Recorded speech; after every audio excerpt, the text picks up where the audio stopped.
Suspensia. ¿Te ha pasado alguna vez que alguien lee una de tus historias escritas y te dice, me gustó, pero se me hizo un poco lenta? O quizás comentan que la historia se siente como trabada, que hay mucha explicación, pero la acción se muestra muy poco.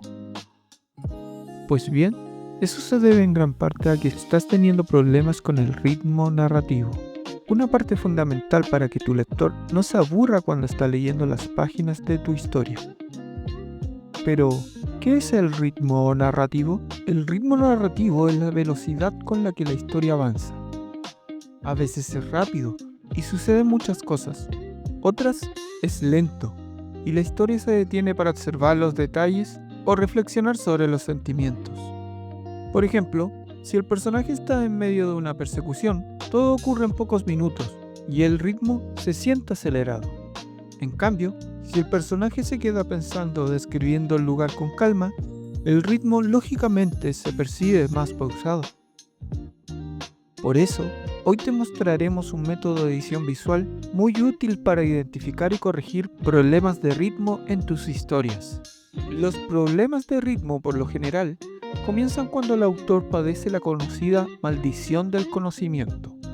En el caso de la literatura, este sesgo cognitivo se ve reflejado cuando el autor conoce tan bien su historia y las cosas que suceden en ella, que su cerebro corrige automáticamente el manuscrito, a tal punto de que no pueda ver las partes aburridas. Un sesgo cognitivo es un efecto psicológico que distorsiona o desvía el procesamiento mental de las personas. La mejor forma para eliminar ese sesgo es no dar por hecho que el conocimiento que tú tienes sobre los elementos de la historia son cosas que el lector sabe de base. Por ejemplo, dar por hecho que todos sepan que es un sesgo cognitivo. Volvamos a la maldición del conocimiento. Ya dijimos que este sesgo convierte al autor en una persona incapaz de ver las partes que ralentizan su historia. Es decir, lo convierte físicamente en una persona ciega. Pero, ¿qué dirías si convertimos esos elementos invisibles en partes destacadas con las cuales poder mejorar y trabajar nuestras historias, para que no vuelvan a pasarse por alto? El método que te mostraremos en este video está basado en 3 colores: verde, amarillo y rojo. El color verde es para los diálogos. Representa todo el texto que corresponde con las conversaciones entre personajes.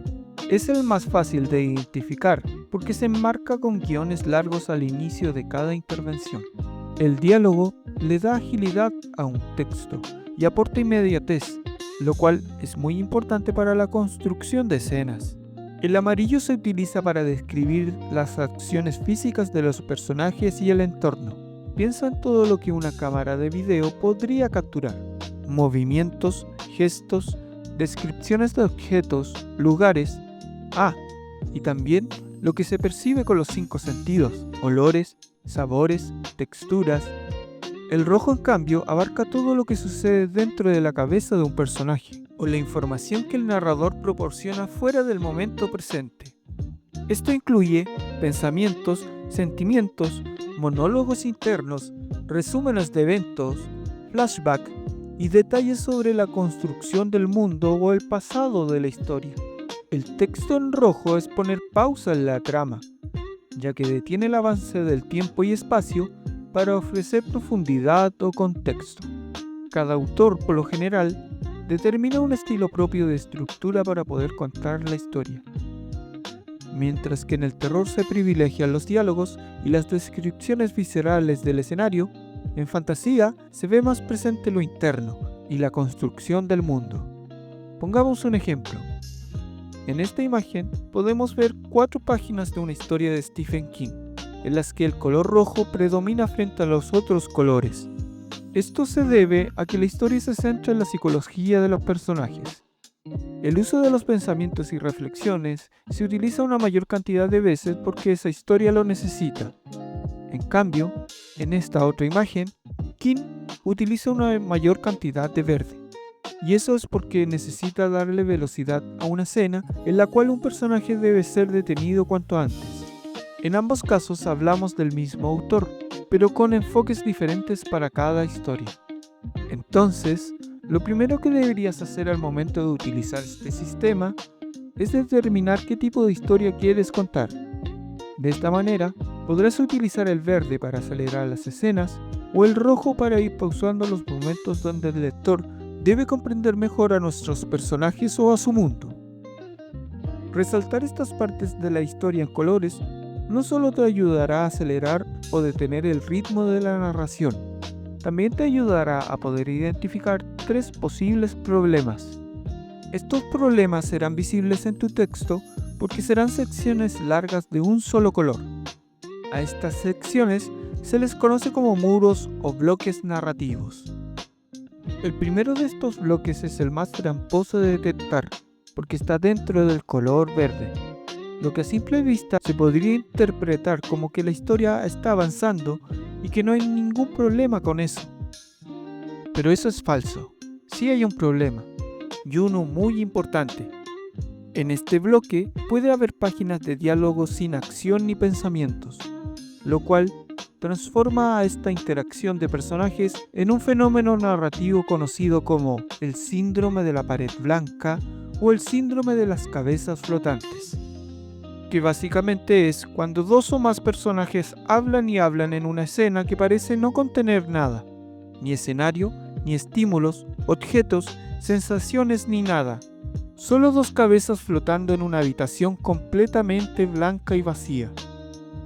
Y esto es un problema grave, porque transforma una escena importante en algo monótono que carece de atmósfera o de tensión física.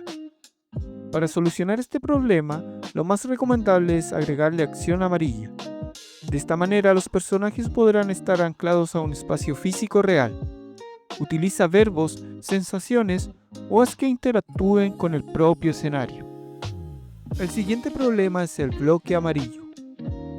Un bloque muy extenso de amarillo es un problema porque se transforma en sobreescritura, convirtiendo tu párrafo en la famosa lista de supermercado. Sí, una lista larga de cosas o acciones que parecen no tener fin y que te muestra centímetro a centímetro cada cosa que el personaje está realizando. Juanita se levantó de la cama, cruzó el umbral de la puerta y caminó por el pasillo mirando las paredes con detenimiento. Tocó el interruptor de la cocina y entró en ella con la intención de tomar agua. Buscó un vaso, lo sacó, lo tomó con su mano derecha y lo puso debajo del agua para llenarlo. La boca le supo horrible.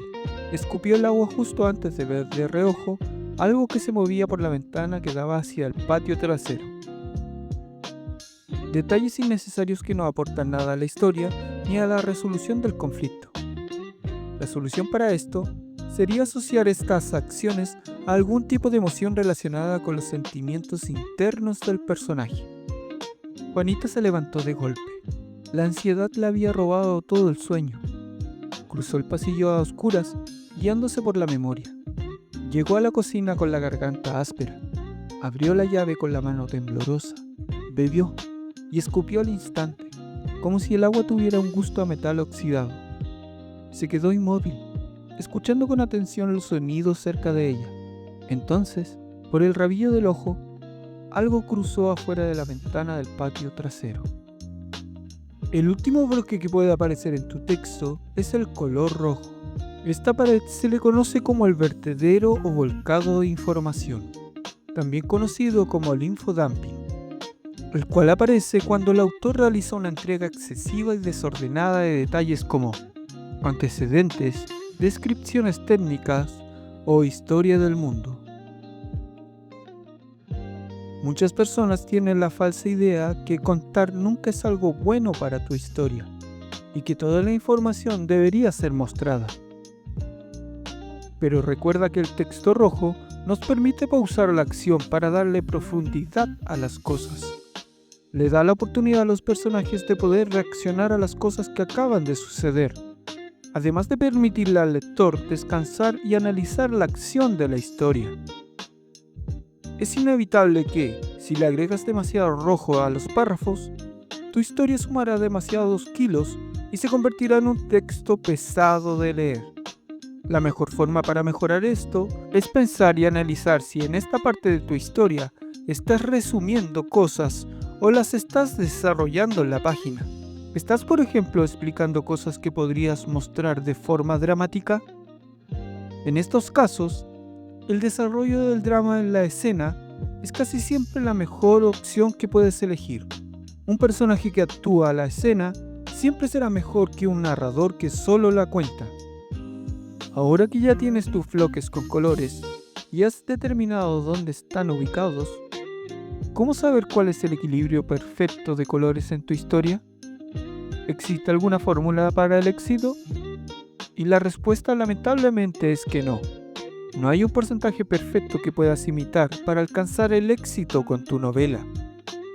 Pero sí puedes utilizar a otros autores exitosos como guía de hacia dónde poder construir esos bloques.